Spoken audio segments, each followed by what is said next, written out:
Our opening thought comes from Joseph Campbell from The Power of the Myth. Every religion is true one way or another. It is true when understood metaphorically, but when it gets stuck in its own metaphors, interpreting them as facts, then you are in trouble. Our next reading comes from Saul Alinsky from his work, Rules for Radicals. Curiosity and irreverence go together. Curiosity cannot exist without the other. Curiosity asks, is this true?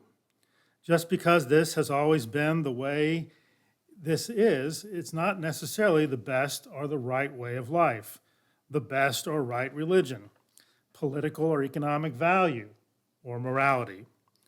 To the questioner, nothing is sacred. They detest dogma, defy any finite definition of morality, rebel against any repression of a free, open search of ideas, no matter where they may lead. Our next reading is from David Wolfe and his work, Epistemology, the Justification of Belief. We all know dogmatists who are more concerned about holding their opinions than about investigating their truth. If they are mistaken, they will never discover it. They have condemned themselves to perpetual error. Human beings, including myself, sometimes use their beliefs for wish fulfillment. Too often we believe what we want to be true.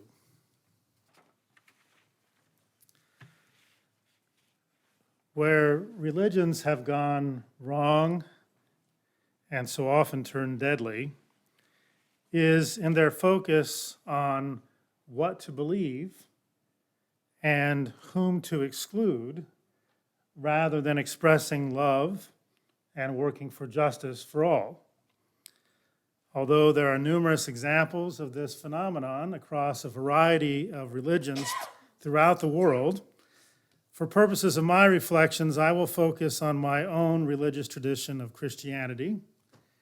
And from my experience in Christian ecumenical work and also in interfaith work, I have come to the conclusion that we will be hopelessly divided and perpetually at odds with one another if our primary goal is for all of us to believe in the same way.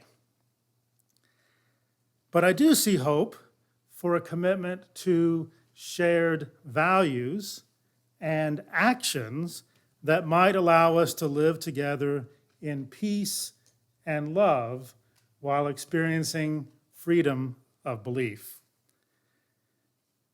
The institutional church in the history of Christianity, in collaboration with empire, has turned Jesus into an object of worship in its effort to control the world, rather than focusing on Jesus as a person to follow, to bring love and justice more fully to life in the world.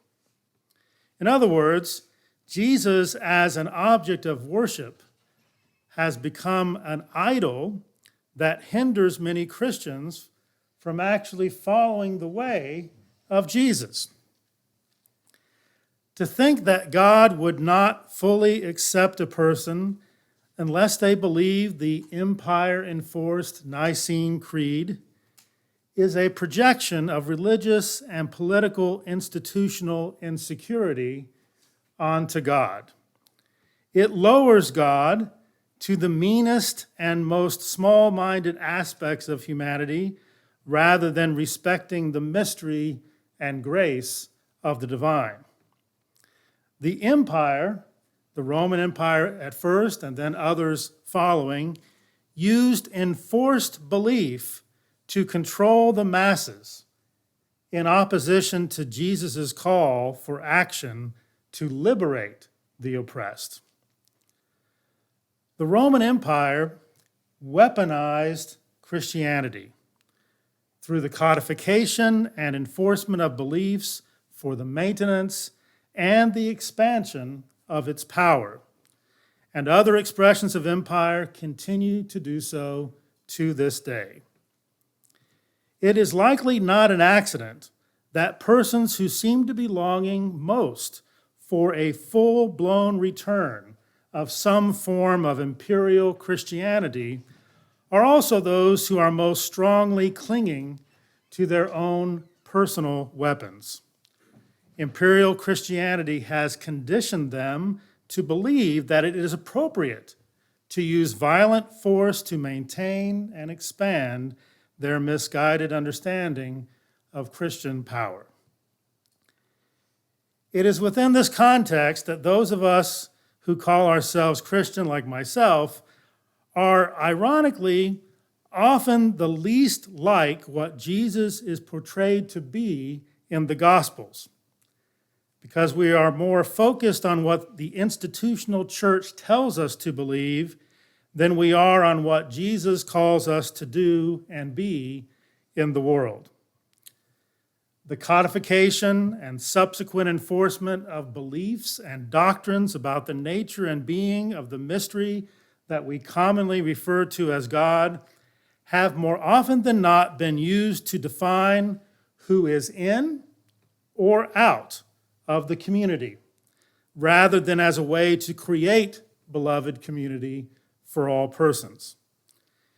If the Sermon on the Mount is an accurate expression of Jesus' vision for the world, Jesus would weep deeply at the sight of a church that claims to follow Jesus while using beliefs about him in order to exclude, control, and even violently and murderously conquer others rather than following the way of love, service, justice, and peacemaking. The world needs the shared values and actions of love, peace, and justice of the Sermon on the Mount, much more than the world needs to conform to the beliefs and the doctrines of the Nicene Creed.